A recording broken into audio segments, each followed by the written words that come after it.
Sony makes so many cameras for photography that picking the right one feels harder than it should.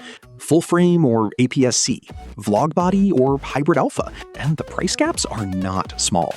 This ranking of the best Sony cameras for photography in 2026 focuses on sensor, autofocus, and real value for your use case. Let's get into it. Starting off at number 5, we've got the Sony ZV-1F. And yeah, I know what you're thinking. This is a vlog camera on a photography list. Hear me out. For me, the reason it earns a spot is the optics. A 1-inch sensor with a fixed 20mm f2 lens.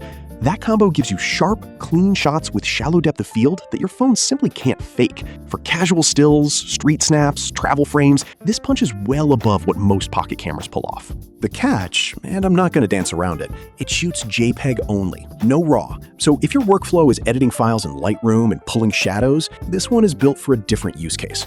Where it shines is for someone who wants Sony color science, a real sensor, and a setup they can pull out of a bag without thinking about lens choices. IAF works well on faces and locks in fast for portraits at arm's length. The flip screen makes self-framing genuinely easy. And honestly, for hired creators who shoot some photos but live mostly in video, talking heads, walk and talks, social clips, the ZV-1F covers both bases without forcing you to learn a deep menu system. A pattern that comes up a lot in user feedback, low light performance gets noisy fast. The digital-only zoom feels weak the second you want tighter framing. So if you shoot dim venues or distant subjects often, the pics higher up the list will serve you better. One thing buyers mention again and again is how good it looks plugged in as a webcam over USB. Clean output, no extra software hoops.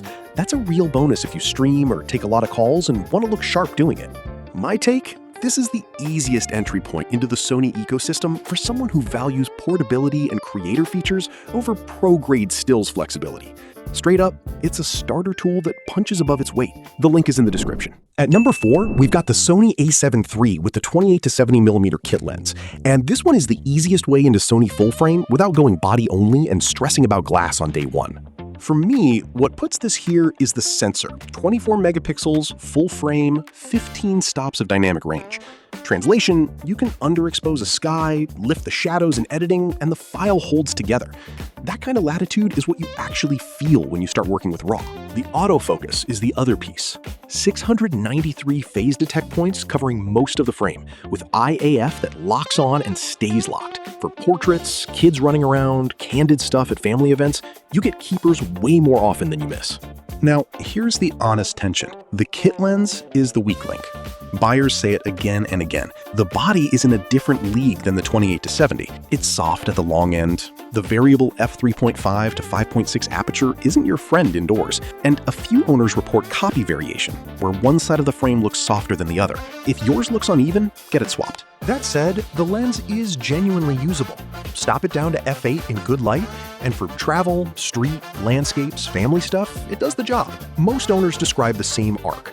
Shoot the kit while you learn the camera, then add a fast prime, 35 or 50mm, once you know what you actually shoot. This shines for someone moving up from APS-C or an older DSLR who wants real full-frame image quality without spending separately on a body and a lens right away. You get a powerful platform, a versatile zoom for the basics, and a clear upgrade path when your eye demands more. The menus take a weekend to learn. Worth it. The link is in the description. Number 3 on the list is the Sony a6700 with the 16 to 50mm kit. And this is where the APS-C side of the lineup gets genuinely exciting for still shooters. For me, the headline isn't the 26 megapixel sensor on its own. It's the dedicated AI processor sitting next to it. Sony pulled the subject recognition tech from their flagship bodies and dropped it into a body you can carry in a small bag all day. IAF on humans, animals, birds, cars, planes. It locks and tracks in a way that older APS-C bodies just couldn't touch. For wildlife on a hike, kids at a park, pets that won't sit still, this is the kind of autofocus that turns missed shots into keepers. The other thing I keep coming back to is the in-body image stabilization. 5-axis IBIS on an APS-C body this compact means you can handhold at slow shutter speeds in dim cafes, museums, evening streets, and walk away with sharp frames. Pair that with the Bion's XR processor, and you get clean files at higher ISOs than the spec sheet suggests. Now, the honest tension. The 16 to 50 kit lens is convenient and tiny, but it's the soft spot of this package.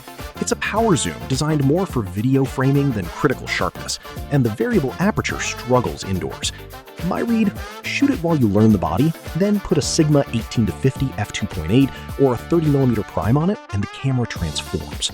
A pattern that keeps surfacing in buyer feedback is how the menu system finally feels modernized here, with the touchscreen actually doing what you'd expect. For anyone who bounced off Sony menus on older bodies, that's a quiet win. This shines for the hybrid creator who wants serious photo capability without lugging full-frame glass. Travel photographers, enthusiasts, anyone shooting both stills and 4K 120p clips on the same trip. You get pro-level AF in a body that disappears into a day pack. The link is in the description. Number 2 on the list is the Sony ZV-E10. And I know, another creator-branded body on a photography ranking. Stay with me, because the sensor inside this thing earns its spot. 24 megapixels on an APS-C Exmor sensor running through the Beyond's X processor. For stills, that means clean files, healthy dynamic range, and Sony color you'd normally pay more to access. Drop a 35 f1.8 or a Sigma 16 f1.4 on the front, and the image quality lands surprisingly close to body, sitting a tier up.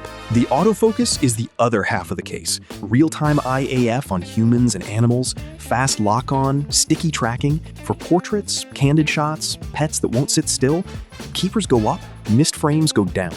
Where it gets honest, no in-body stabilization, and no electronic viewfinder. For daylight photography, composing on the rear screen in bright sun is a hassle, and handheld at slow shutter speeds means leaning on Lens OSS instead of IBIS. If those two things are deal breakers for how you shoot, the pics above this fit your style better. A pattern that comes up a lot in buyer feedback is how big the jump feels coming from a phone. Low light gets cleaner, EF stops missing, color stops needing rescue in editing. For a first interchangeable lens body, that's the upgrade that actually shows up in your photos. One detail worth flagging, the 4K is oversampled from 6K with full pixel readout, which means even your video grabs hold up as decent stills in a pinch. Not what you buy it for, but a quiet bonus. For me, this earns the number 2 slot because of value density. You get a real Sony sensor, modern subject detection, and a body you'll genuinely carry every day. The link is in the description. Before we reveal our number 1, be sure to check out the description below for the freshest deals on each of these items. Taking the top spot, the Sony Alpha 7 IV kit. For me, this is the most well-rounded body on the entire list, and the reason it sits at number 1 comes down to what Sony built around the sensor. 33 megapixels of full-frame Exmor R, paired with the Beyond's XR processor. That processor jump is the headline. It's what unlocks 4K 60p in 10-bit 422 with full pixel readout. And it's what makes the autofocus feel a generation ahead. Real-time IAF on humans, animals, and birds, for both stills and video. Switching between portrait and wildlife modes stops being a thing you think about. What buyers keep echoing is the low light side. Clean files at high ISO, dynamic range that holds when you push shadows in editing. For indoor events, dim venues, evening weddings, this is where full frame pays you back. Now, the honest tension. 2 things come up in feedback. First, the bundled 28-70 zoom is a step below what the body deserves. It's usable while you learn the camera, but most owners end up adding a fast prime or a G-Master zoom within the first year. Plan the budget for that. Second, a smaller group reports overheating during long 4K sessions in warm rooms. For still shooters, it's a non-issue. For hybrid creators recording extended interviews, worth noting. What earns it the top slot is the toolkit around the basics. Focus map, breathing compensation, S-Log 3. These aren't filler features, they're tools you grow into. You buy this body in 2026 and it stays relevant for years, because Sony aimed it at the working photographer who also shoots paid video. If you want one Sony body that handles weddings, travel, portraits, and serious hybrid work without compromise, this is the pick. The link is in the description. Now you've got the criteria, so you don't get burned by the first one that looks good. If you want the easiest entry into Sony on a budget, number 5. For the best APS-C value with real photo chops, number 2. And if you want one body that handles everything without compromise, number 1. Updated links in the description. Prices keep moving.